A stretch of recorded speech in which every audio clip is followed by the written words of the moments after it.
again, I feel like we've done this before for some reason, but Deja vu? Deja vu, you ever have those dreams at night?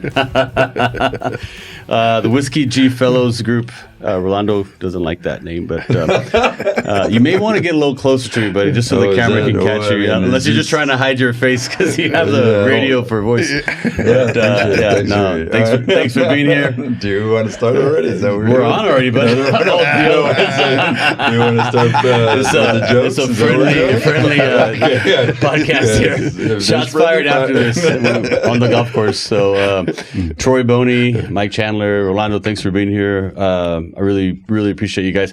Stop me if you've heard me say this before, but honestly, you two dudes are a big reason why I am where I'm at. And you guys used to work for me at Lackland Air Force Base when I got started 4 or 5 years, for a period of about 4 or 5 years. Oh, yeah. Back in 09 to 13 or so. Yeah. And I just want to thank you because you guys would always set the standard with everybody that was working there for us, showing up on time, leaving on time also. But it was funny. I was thinking, remember Andrew?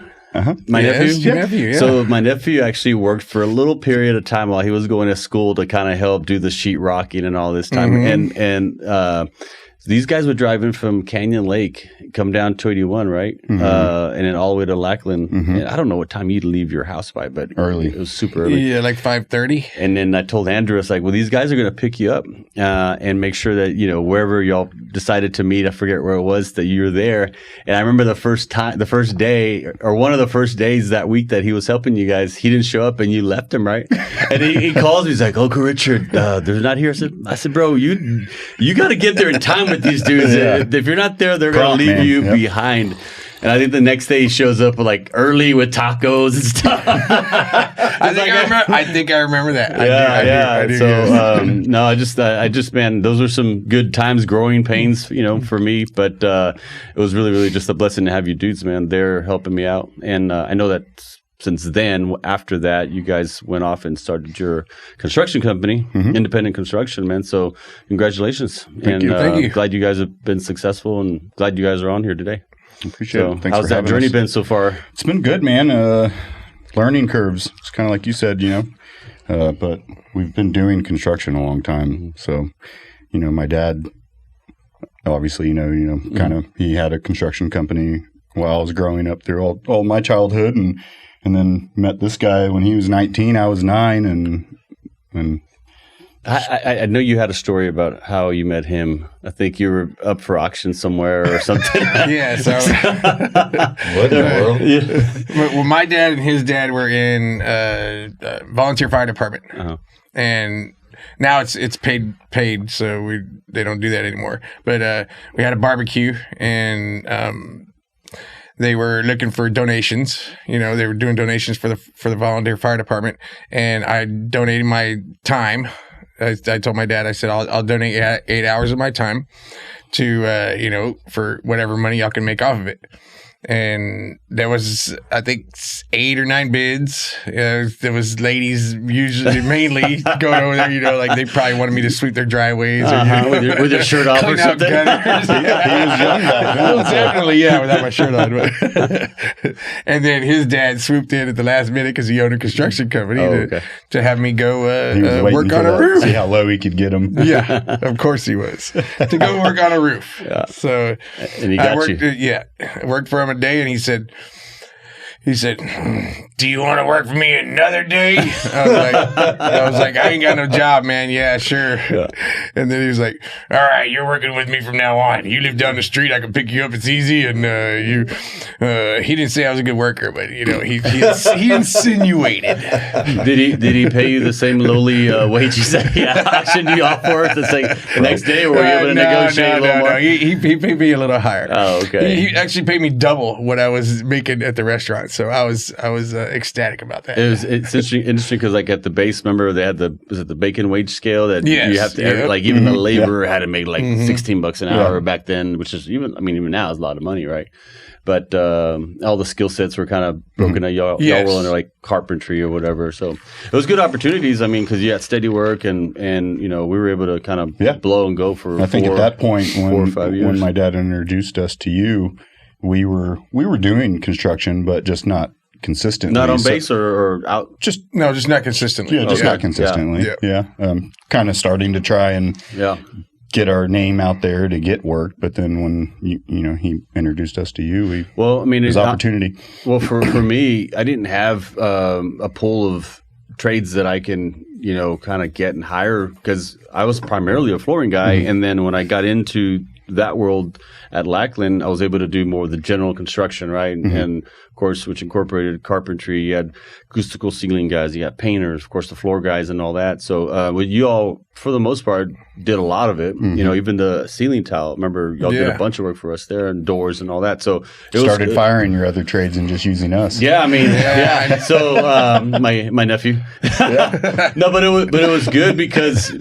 I mean, honestly, because if you don't have the right people in place to help you, do your craft or your work or your business, then you can't grow and you can't succeed. And I think that one of the best things for us is as we grew, whenever we would have our after we'd complete our jobs, we'd have the walkthroughs, and you'd have all these like 10, 12 freaking people from the Army Corps. Yeah. I mean, just all these pencil pushers, right? Just trying to point out deficiencies. And over the course of us doing work there, it became like just two guys showing up, Yeah. And I remember my favorite was when Greg, I think he was with the Army Corps. He was a quality control guy. He knew us well enough to where whenever we finally finished a job and we said, okay, we're done, come inspect it, he literally would just walk into the middle of the room and said, okay, let's go. We're good. Y'all want to have some lunch? And then that was it, because we had set that standard, right, of quality. Sure. And I think, that says a lot about you guys, obviously. And I remember something sticks out that you said to us when we first started working with you: leave something for them to point out. That was we don't do that, though. No, the reason why I did that was because the first job I did when you guys were involved, and Larry, the guy with the laser and the cigar that would always walk around at the end. He was the main guy, wasn't he? Yeah, he was the main saber chief. And Bobby tells me, this guy's super picky. This guy's going to look at everything, and the doors, the walls, and he's kind of forewarning me. And I remember when we did the final walkthrough, and it was me, a guy named, remember Jay?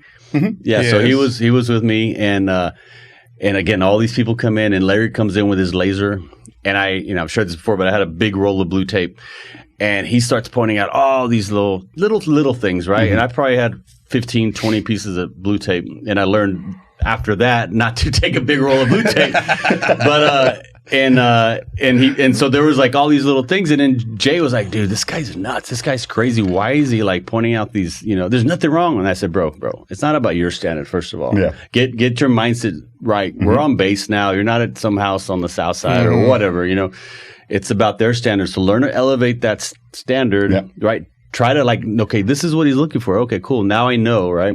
Yeah, now you know what to do. Now you know what to do. So it didn't take much to fix it, touch it up. And once you did it, they're like, okay, great, good job. But then what you don't want to do is you kind of want to you want to try to aim for perfection, reach for perfection, which is always hard to do, right? In construction, of course. Yeah.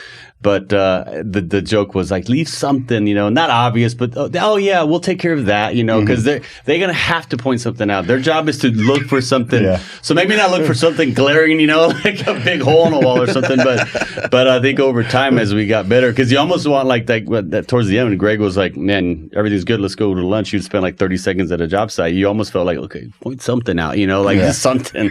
But it was good, man. We actually had a pretty good run there, I think. And I think just, after a while you get kind of with government work, it's just get back to the residential retail. Because that time frame was whenever like the market had crashed and people weren't doing stuff. And that so was during the, not the Bush administration. It was let's not get political Obama. here. It was Obama administration. Yeah. Well, my theory is I don't care who's in office, bro. I'm going to get up every day and try to go kick some ass because I'm the one that controls my future. But the thing is that time period, and it just happens in the economy. There's always these cycles, but it just happened to be a blessing for me being able to get into the public sector, working with government, because basically, and they still do, obviously, just pass out money to fix up their bases or offices or whatever. They have a quota they need to spend. But you do commercial work too, right? Is that your primary? That's primary. Yeah, no residential. That's all I do. How did you learn to kind of get into that, though? Well, the funny thing is that when I started out was in residential. I was going to school for architecture, and me and a buddy of mine, Julian, we started working together. We're taking classes together, and him and I just linked up. Through conversation, and we were just talking one day, and he said, "Man," he's like, "why don't we do something together?" And I said, "Well, what is something? What are you talking about?" Because his background, he was working for CPS for a long time, and so he's two older guys going to school, going back and trying to restart the engine or whatever. So we're doing that, and he says, "Well, I have a background, and I can do welding, I can do plumbing, I can do everything, right?" So I'm like, "Okay, well, this is my background. I've done a couple of things, whatever, because my dad's an electrician by trade. So not licensed or anything like that, but that's kind of what he did. He knows his stuff. So he knows, well, I mean, he learned the stuff, came from Mexico, started doing all that stuff. And he just, got on board with somebody. Somebody took him on as a laborer, and saw potential in him, right? Just start growing, man. Yeah. And so with him, I'd go with him to the jobs and do residential, but I mean, I was 14, 15 years old. But you kind of got your feet wet with that. Well, I got my feet wet with doing everything when Julie and I started working together. But you were surrounded the construction world in a sense at an early age, so that's why. Oh, yeah, dude. I mean, you're always around it. If we weren't holding a hammer, we were getting one thrown at us. You know what I mean? We can relate to that. It's just like, Dad, take it easy, bro. You know what I mean? So it's just like doing that. And then, I just said, well, I don't want to do construction. You know what I mean? Like growing up in that lifestyle, I saw my dad, constantly got home tired and it was tough. You know what I mean? Like seeing that. So I said, well, I'm going to go to school and I'm going to do something different. So I started, the architectural aspect of it. And then Julia and I linked up and we started doing kitchen and restroom remodels in the residential world. Right. And so fast forward a little while, we're doing that and we're doing well. You know what I mean? And one day I go down to the valley. And I'm hanging out with a bunch of people because that's where I'm from originally. I grew up in South Texas in McAllen, Far area. And so I run into a couple of buddies and we're having a night out and stuff like that. And we're to get together and talk to Brandon Fairley. And we're catching up and we're, just shooting the shit. And he says, so what are you doing now? And I said, oh, man, well, I got a little construction thing going on. And he says, oh, no kidding. He's like, well, check this out, dude. I've got an opportunity over in San Antonio to build some Taco Bells. He's like, are you interested in partnering up? And I look at him straight in the eye and I'm like, oh, of course, man. I'd love to partner up with you on these projects, right? So I'm like, all right, cool. No idea what I'm getting myself into, right? So he's like, I'll meet you guys in about 2 weeks, man. He's like, I'm going to come up there. I'm going to bring the plans, sit down with you guys, whatever. So he gets to the hotel. Me and Julian drive up there. We sit down. We meet with him. And he's flipping through pages, dude. He's flipping through pages and we're just looking at the plans and we're like, holy crap, and we're both deer in the headlights, bro. Yeah. Like we're, just no idea.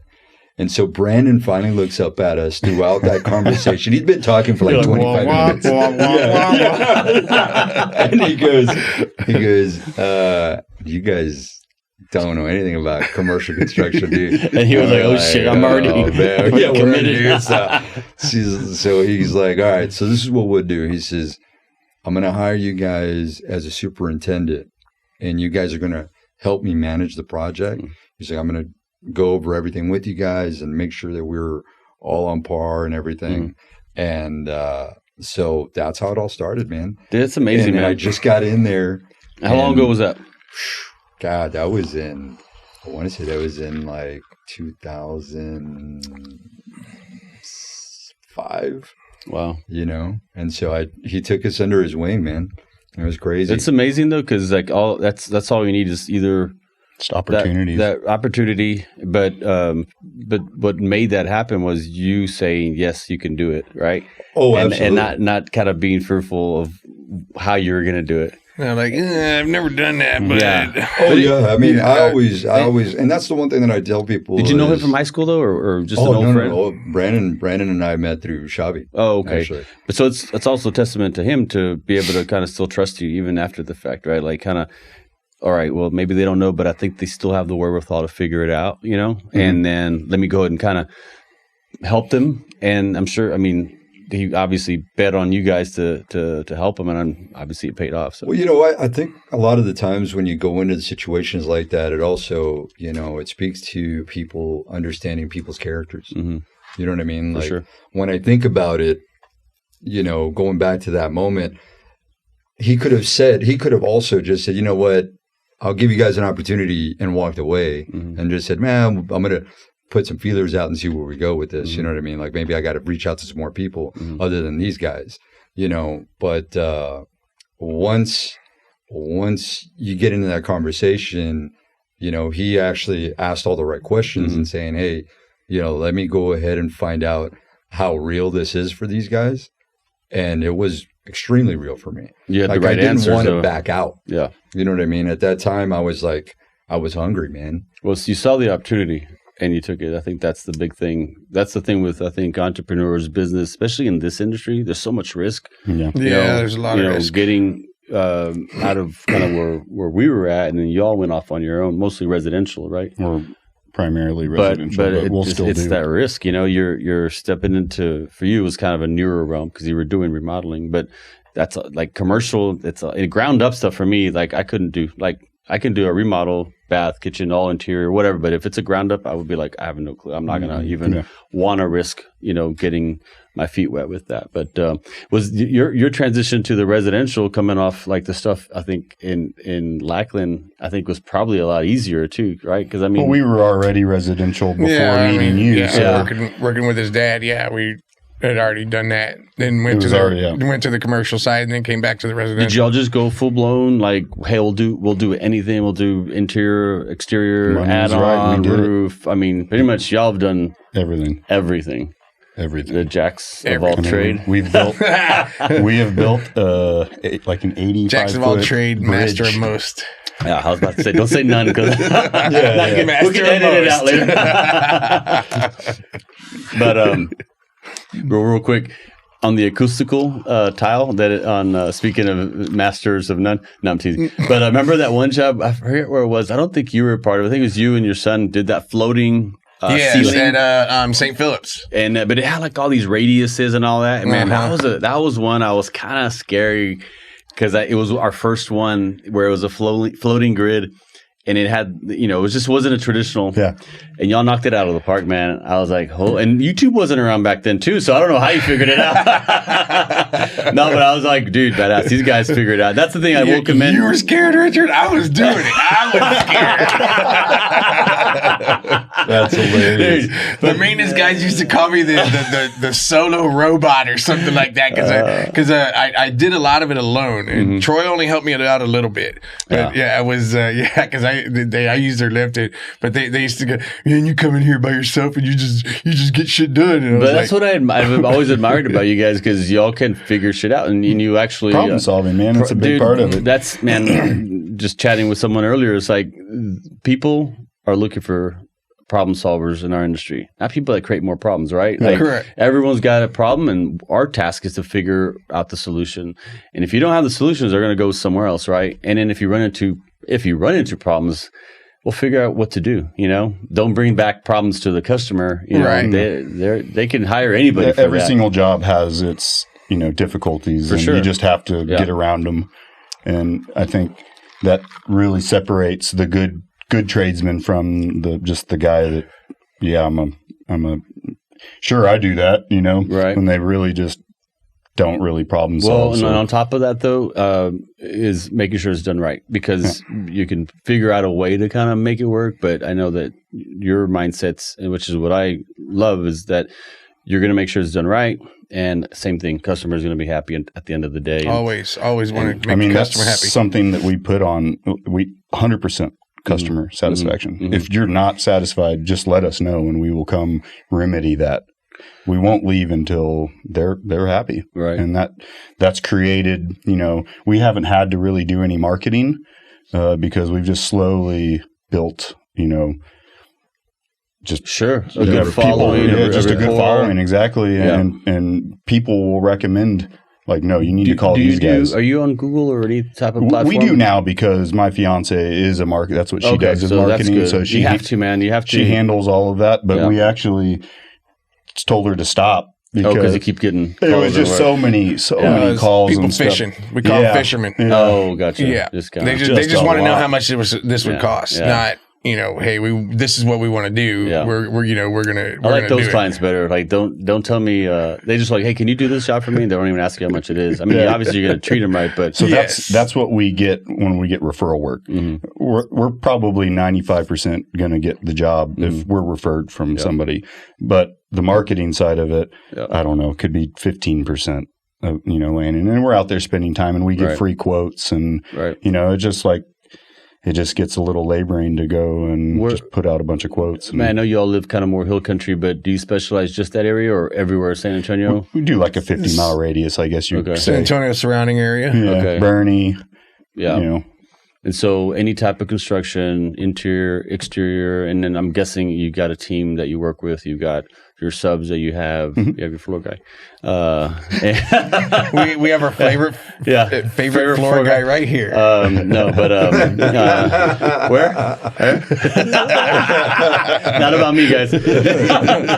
No, but no, it's because that's as important, right? Just having the good teams and people that. And I think that's what's taken the longest for us to get to the point we're at right now is getting those people that we trust in other trades that will do what we expect to be done. The quality. Yeah. And I think that's what's keeping us from getting even bigger is having. That's a limitation for sure. Because you only have so many people. You can only do so much. We could take a million jobs, but if we can't provide the same quality, then what's the point? How did you do it with subs, starting off? Did you have to find your own subs or? Definitely had to do that. I mean, so it all started out in that same process. I mean, now going back, we were doing stuff with subs already, when we were doing But on the residential end, right? Right, we were doing it on the residential side, but whenever we needed to do like an upgrade on a panel or, because they wanted to do a nicer kitchen, they wanted to put in new appliances, different appliances, and,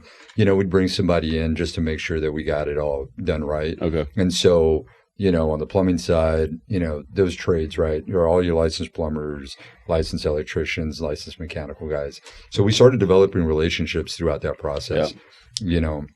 You're only as good as your subs, man. At the end of the day. And that's the other part. Like going back to it, right? Like, it's all funny the way it all started out, but I took it very seriously. You know what I mean? Like I for sure. The same thing that he's talking about. It was all about quality. It was all about making sure that people were happy at the end of the day. I mean, we put in long hours, bro. When we started doing this, it was a whole different expectation. And Scooter, just in case I don't want you to be outside the camera. I got you. I just want to make sure I got my audience right. So, so all that happened, and then what ended up happening is, as you're doing more projects, you've got your name out there and that sort of thing. At that time, it was Merit, right? But Merit had my number on there, and they would call me, and so I would develop relationships with Brandon's company? EB Merit is the name of the company that they have, and they're based out of the Valley, right? So. I ended up taking a lot of those phone calls and then developing a lot of relationships and managing all that stuff. And then, you're out and people ask you questions like, what do you do? Who you with?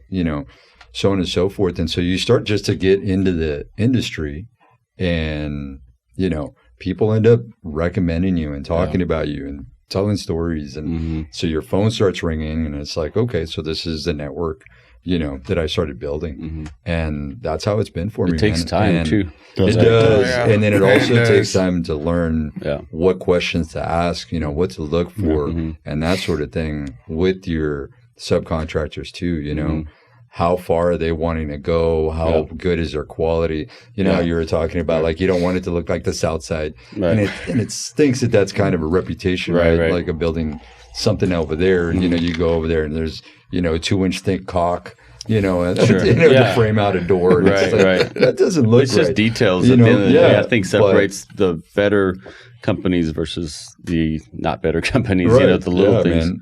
So you start to wean people out. But man, I've been so fortunate, man. I really, really have. Like my guys, you know, kind of like what you're talking about with Troy. Yeah. You know, I've got guys like that I can, you know, 10 guys that I can literally name off and say they all have the same mentality. That's awesome. Right? Where they're just like, I'm going to figure this out. And I don't know if it's pride or what it is, you know, but pride? it's just, it might be, it might be pride. It might be pride. You know what I mean? Not about me, guys. Not about me. But you know, it's like those things, man. And it's like you have a different mindset. Yeah. You know what I'm saying? Yeah, So you go out sure. there and you're just like, I'm going to do this no matter what. And you know, we share that. So it's like when I talk to the guys, I look at them, and if one of them comes up to me and they say, "Hey, dude, like this is what I got. This is the problem." I was like, "Okay, well, let's figure this out together." You know what I mean? Like, this is not a problem. Right. We're going to make it work There's always somehow, solutions, some way. yeah. There's always a solution for Yeah. it all the time, man. And I can't stress that enough with the people that I work with, and that's also the way that they've always have So that mindset. I know we're kind of here to chat with them, but I will definitely do a different podcast to delve more into your business. We're good. No, but like, because what's the name of your company? No, absolutely. What's the name? Rilla Construction. Rilla Construction. That's right. Yeah. So it's just good. Just having this the different, you know, you do more commercial, more residential, but the industry in general, right? I think people don't really We deal with the same problems. It's the same thing, just- and I don't know if the argument could be made that residential is harder than commercial because the end user is sometimes a little more. It depends. You know, I think so. From being in both could be a little industries, true. I think the residential is dealing with the customer. right. That becomes a little bit more of the difference there, and dealing with different customers all the time. When he probably deals with the same kind of people, but then he's dealing with more. Is it paperwork and stuff like just all of that? Yeah, there's just a lot more. That side of it Mm-hmm. to us is, you know, the difference and what we're not prepared to do. We could go be a sub for him and do the commercial work, but Right. I think got you. the business side of it is Yeah. completely different. Yeah. Yeah, I mean, you're not dealing with the owner of Taco Bell. You know, you're not dealing with the guy that you know writes the checks. Right. Sometimes I am. Sometimes I am. It Oh, depends okay. on. Sometimes I'm dealing with directly with the franchisee, and then Yeah, 'cause sometimes I'm there's different. different- okay, I sometimes I'm got you. dealing with corporate, and then that's the other thing. Like sometimes I do end up dealing with, you know, A, B, C, D, E, and F. Right. You know what I mean? Like, and that also, I'm having to manage on one project 5 different people who are above me sometimes. You know what I mean? And so Yeah. that part of it is like, Yeah. okay, Yeah, who's that's doing what I mean. what? When I Dealing do with the something business. wrong, I got to hear from Oh, 8 I got to different hear bosses. exactly. No, it's so true, man, and that's the part where it's like, Yeah. okay, you know, you get a phone call from one, the other, hey, what's going on? You know, you're having to answer the same thing over and over again. You know, So, I mean, I would you're argue having to that- send out files the same thing to 5 different people, and I'm like, do y'all not work together, or like how does this work? Or, Y'all are in the same office, y'all are in right? the same office, aren't you? Or like, what's going on? But you know, it's part of the gig, man. You know, I think what you're talking about is the thing that kind of steers me away from residential, because I learned the commercial aspect of it in a full, like, it was bigger, right? Like, when it came down to all the residential stuff that we were doing, Julian was the front man. So he was dealing with the clients. I wasn't dealing with the clients. I was doing more of the labor work and that sort of thing at that time, you know, and I'd go pick out stuff, and then I'd chime in here and there and stuff like that. And yeah, the introductions were made, but Sounds familiar, huh? it's really interesting because, you know, he was the guy. And the one thing that I learned was on the residential side, there's a lot more hand-holding. Oh, for sure. You know, without a 'cause doubt. there's so much more. On the commercial side, it's like, here are the plans. Yeah, that's right. Give That's me your bid. plans. Well, it's got to be the Do it- cheapest do it- number. do it like The this. thing with residential that's different, and I think your argument as far as I think commercials, you're dealing with, there's a lot of pieces to the I think puzzle. there's so many Yes. other pieces. Yeah, but and it's just as important. It's just harder, I think, to manage all that. And then, but on the residential side, the challenge is when you leave the house when you're doing a project, say it's 2 weeks, 3 weeks. Well, that homeowner's there, at night once you leave. True. And then so they're always kind of have the ability to critique, pick, or point out, or come up with lists and stuff. And I just finished doing one, and it's I'm gonna try to be general about this, but I love all my customers first of all, and you always want to, and it's important. You have to treat everyone as they're the priority without a doubt. And but this one. Let's call this person Tom. Anyway, I won't use the real names, but anyway, they're updating their home. I go over there to look at this. You house. Do know they're going to know that you're talking about. Nah, they won't. We only have like 50 subscribers on this podcast right now, anyway, so we're good. So if it helps it go viral, well. Sorry, Tom. Sorry, Tom. Pam. Sorry. But no, my point is like this house was a mess, dude. It was like, they mean like dirty. Oh, like dog hair everywhere. There you go. I mean, it was trashy. Yeah. So there was most of the house had tile, but the carpet areas were just infested with like just dog poop and stains and all whatever. So whatever, hey, we run into that every once in a while. To each his own, however you want to live, no big deal. But I go in there and we do a job, and time out. So we do the flooring. We do the flooring, and I know for a fact my A team's there, product's good, finish the job. Whoa, you have another A team? Oh, you're A+, A- team. Sorry, but so I get a text that night after the guys are done. The customer says, your guys didn't clean up well. I was like, excuse me? They sent me a picture of like a dustpan full of like little bit of like maybe remnant. And you know what I said? I even called my guys. Hey man, I'm sorry. Yeah. That's not our standard. For sure. I understand. In the back of your mind though. I was like, this freaking house is like trash. There's like dog hair. There's crap everywhere. And then, but again, you have to wire your mind to like hold back and say, motherfucker, like, hey, this, like your house, like whatever. But again, they're number one. They're the priority. To your point with the residential user or end user, whereas on the commercial side, they're not going to be nitpicking you every day. I mean, you still have to have a standard, but on the residential side, you run the risk. Some people are just there every day, like. And that's part of it, right? And that's how you get better, by making sure you take care of all these clients that have these higher expectations. Again, I'm fine with that. But then you run into some of those that you're like, okay, all right, well, maybe, sure, we didn't do the best, Yeah. And so sure enough, we sent my guys the next day. Exactly. Make sure we cleaned up, mopped it up really well. The areas that we did, again, mind you, the rest of the house still trash. But this is brand spanking new, man. But that mindset and the ability to kind of work with those clients, that's the challenge, right? Because not everyone's going to have a challenge. The easygoing kind of like, oh, good job, here's your check, But like you said, you have to treat each and every one of them. And you know what? Exact same. And Tom, I love him to death, and we took care of him, and Thanks, he Tom. paid us. But that's part of it, and that's probably part of the reason why some people don't succeed in business, because they would probably say, F you, and you're crazy, and then there you go, you get a 2-star review. Do you remember when we showed up there? Yeah. But I mean, that's what you have to learn to do, is to work with the and that's kind of what we we figured out through the years. It's not even really the construction part of it, because the typical homeowner doesn't know if you're framing correctly. They don't know if you're putting in a pan liner right. But what they do know is that you're keeping their house clean. Yeah. Yeah. So, and you take those. That's more telling of you than anything else, like keeping a good environment. No, you need to do what you say you're going to do, show up on time, be clean, and respectful. It's pretty much, the key to success, I think, with a business. If you can do that, for sure, that's what everybody knows, right? Yeah. So tell me, I know you've transitioned. I know you still have independent construction. That's your bread and butter. Now you're getting into the cabinet building, and Woodsy Fellows is the name of the company. How did that manifest, get going? Just relationships and actually golf. Dude, there you go. By the way, this is the golf edition of the podcast. We are going to go golf after this. Let's golf. Troy. We do have a little bit of whiskey in our cups. Troy getting us ready. No, you don't. Not anymore. Troy and Cameron. So Cameron used to be what we called him as our main worker dude, right? And we didn't know what title to give him, but he just worked. On his card, it said main worker dude.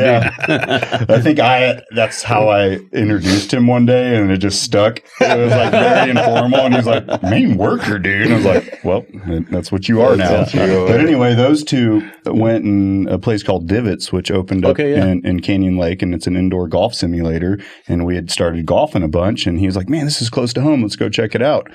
I think I was on vacation at the time, but those two went a couple times and are like, this is pretty cool. So then when I got back, we went, and the owner, April Wilkerson, who's a YouTube personality, she does DIY, and I just kind of became friends with her, and then it just turned into a relationship. And she one day at her house was just like, hey, I've got this big O shop, and I'd like to transition into cutting cabinets. And I think you're a guy that, with your network, I feel like you could, and your personality, you could get it done. And that's awesome. It's just where it kind of. It's just crazy how just knowing someone, the right people, or the right time, that can open up these opportunities. Going back to and like we said, opportunities. You just say, sure, I'll do it. I mentioned this before, and one of the things that I don't like when people say that you're successful because you got lucky, or you're successful because maybe this guy introduced you to that guy, or maybe, you're successful. You still put yourself in that situation though, the thing is like, we all have to take chances. You still have to jump, and maybe some people kind of like tip their toes into the water. I mean, I always just jump in, figure it out, kind of like what he said. But people don't see that, right? Yeah. Like, I like the origin stories. I like people that have these stories of just like what you just shared, of like, you could have easily said, I really don't want to do this because I'm scared. I'm in over my head. You're not wired for being an entrepreneur, no matter what industry, what business you're in. But when you have those opportunities to go a different path and maybe push yourself forward in business, whatever it is, it's the action is what's going to get you forward, right? For sure. The inaction kind of keeps people back in the same spot that they've been in, and they look back. One of my things that I don't ever want to do is regret. Yeah. I don't want to regret not trying this or doing that, and or taking that chance or taking that risk. I'd rather say, you know what, fuck, we tried, didn't work out. But so that's cool. You take those opportunities and you run with it. Now, obviously you're just starting that. Is it just all interior, just cabinets, pre-finished, like custom, everything? Yep. Yeah. I mean, I went and had a meeting with a buddy of ours who owns a cabinet shop, and was like, hey, man, if there's any way we could work together, that would be great. If not, send me everything that you don't want. I was like, we'll take it. And he has been.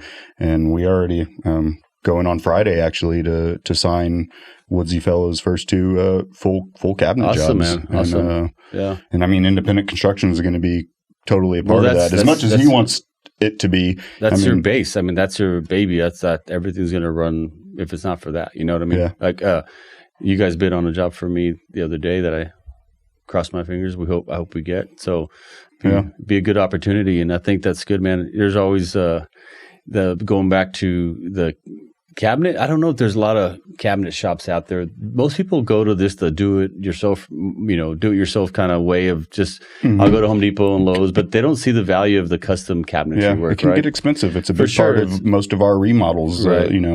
A lot of the money is going to be in either the trades groups and moving plumbing and all that kind of stuff, or finishes like cabinets.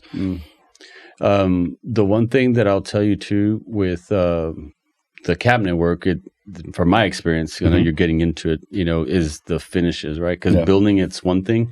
Are you going to do your own finishes, like spraying, staining? Sub it out. Okay, because that's the tricky part. I've seen some good cabinets, and I've seen some bad finishes. Bad finishes. I was like, that's the tricky part. It's the only kind of piece of advice I'd make sure you're on top of, having the right people to. I mean, our stuff's all going to be cut, laser cut through April. She's got the big shop. She's got all the top notch things, equipment, shop saver, and so it's going to be more. I'm going to be managing and facilitating more, right? I mean, Troy and I went and built a set of cabinets for independent construction, but we kind of got the idea of what it takes to actually hand build the cabinets, and both of us are like, Him especially. He's like, well, that's because I was doing it for free. By the way, but that always changes things. Yeah, it's a different attitude when you're doing like. Well, we did for a client that we've pretty much remodeled her. And he's not being auctioned off anymore.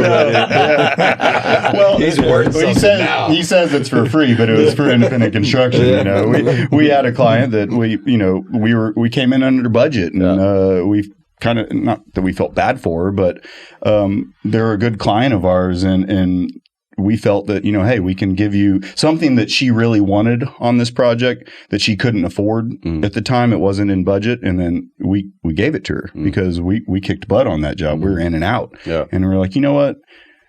It's just added value. Yeah, I mean, you're still kind of keeping that reputation for the customer relation. Yeah.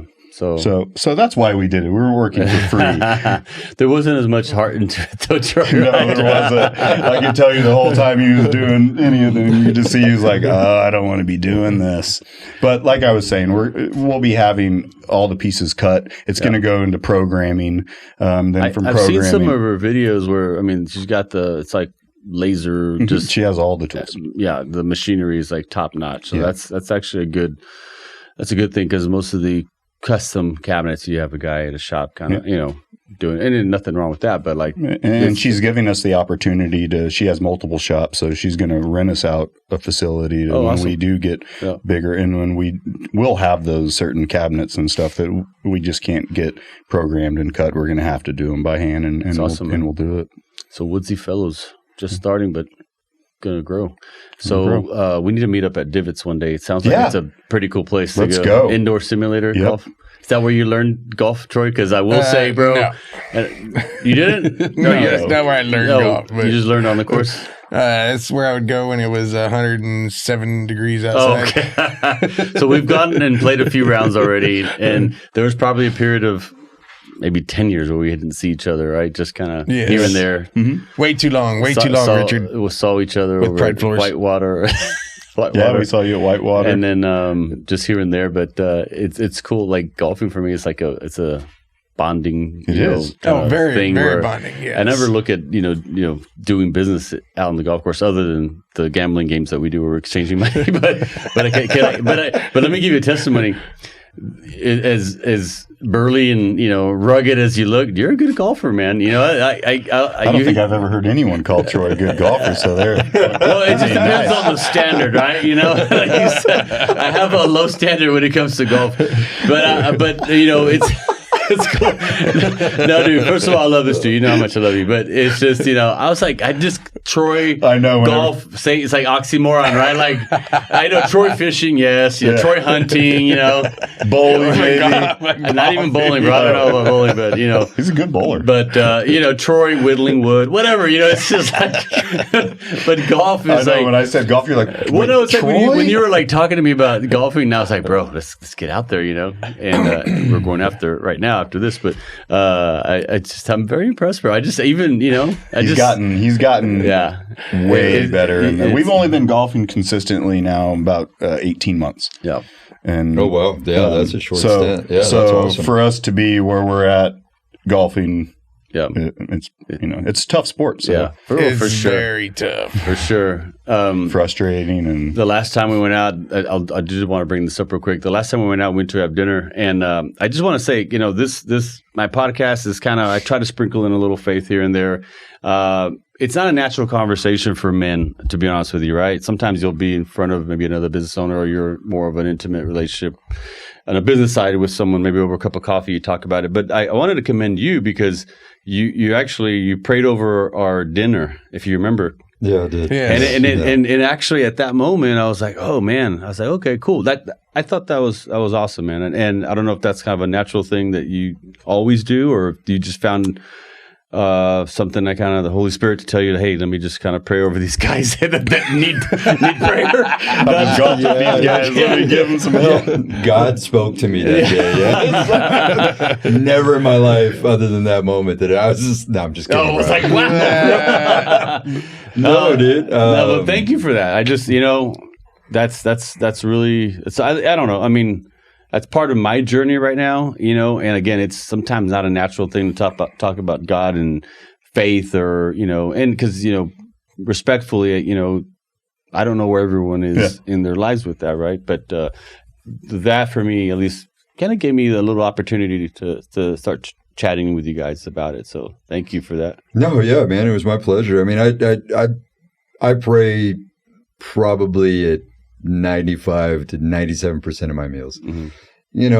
I'm grateful, and I do believe in a higher power and I believe in God, awesome. So that's my faith and that sort of thing. And I'm not perfect when it comes down to it by any means, man. I'm nowhere near being, but there's moments where I do walk the path and I'm a lot better about it than other days, but whenever I do get a chance to, pray over people that and over myself in the process, because I just continue to be blessed, man. For sure. I can't say that enough. It just, Amen. I wake up in the morning and, and I'm grateful, And so, we had a bonding experience like you were talking about, playing golf and all that stuff. And you were cursing a lot that day. I was. Yeah, there's a lot of it. Because you kept getting in the way. And so it was like, Richard, you don't get in front of birdies, bro. Like, you don't do that. So it's like when you're going, 5 over par, I'm like, why are you teeing off first, Richard? Like, Thou shalt not lie.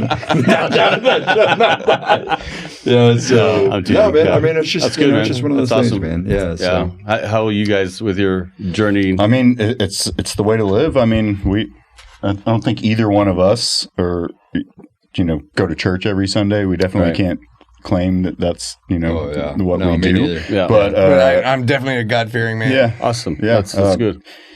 I think being a Christian is just a good way to live and have. Well, what for me, what I've learned, especially more recently, I'm in a Bible study, and as much as we joke around, even on our little group text, we're just kind of, we probably couldn't. You don't want to read those. You don't want to read text, those. But but you know what I want to be. What I'm trying to be is in whatever circle I'm in, whatever group I'm in. I'm trying to be authentic with myself, and I want to be an encourager to other people. But, we all have our dark times. And I think the thing that men lack a lot of times is people that they can rely on when they do have their dark times or tough times. And if I can be that for you guys, a person to talk to, a person to text, chat with, even in our group text, I mean, I think we need that, right? Yeah. We lack we that. all need that. We lack that band of brotherhood, I feel. And I feel we need to do a better job of growing that circle. Right? Yeah. No one's perfect. I'm more, I would say, an adolescent Christian in the sense that I'm still trying to learn scripture. I'm still trying to grow in faith, but I'm not scholarly. I'm not going to be able to recite, verses to you right off the bat. But the more we try to grow in our spiritual journey, it just manifests into every other blessing, to your point, with work and relationships with family. And I think for me, it's important, to be with. You don't have to be with other believers because, I mean, we don't have to just stay in the circle and just kind of the like-minded people that only think our way. I mean, I do want to reach out and kind of, learn how other people think about religion and their viewpoints and whatnot. Because for me, it's all relationship. Yeah.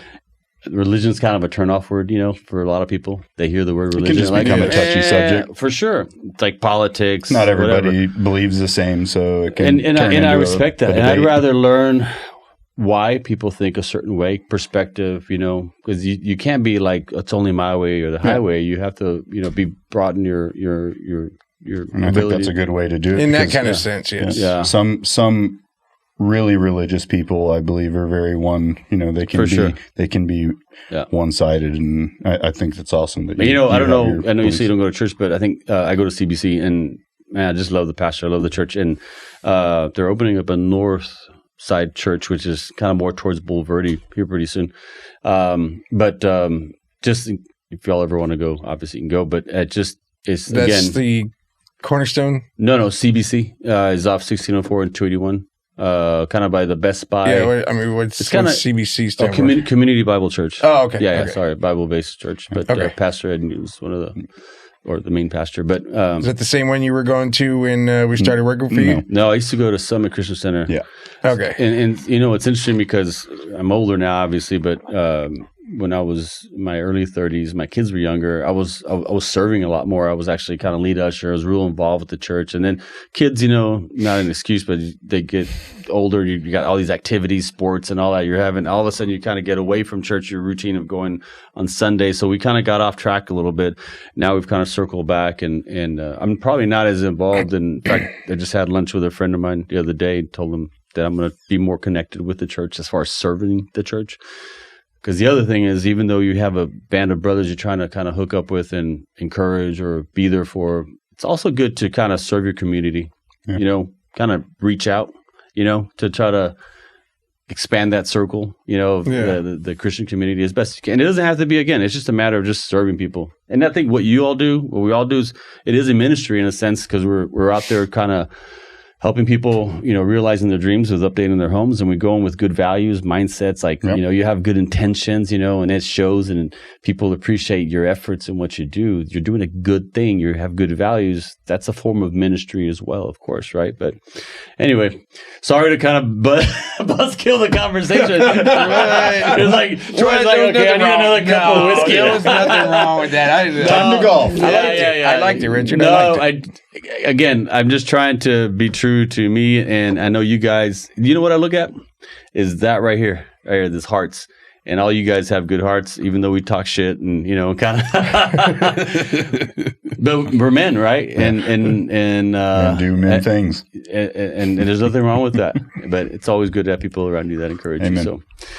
Thank you guys for being here. We're at 2:00. We've got a tea time in 35 minutes, so we're going to head out. 35 minutes. I just want to thank Troy, Mike, Rolando for being here. We're going to do another one for sure. And look Independence Construction, Woodsy Fellows, Rilla Construction. Obviously, when people ask me, y'all know anybody? I always say I know some guys. I know a guy. I know some guys, man.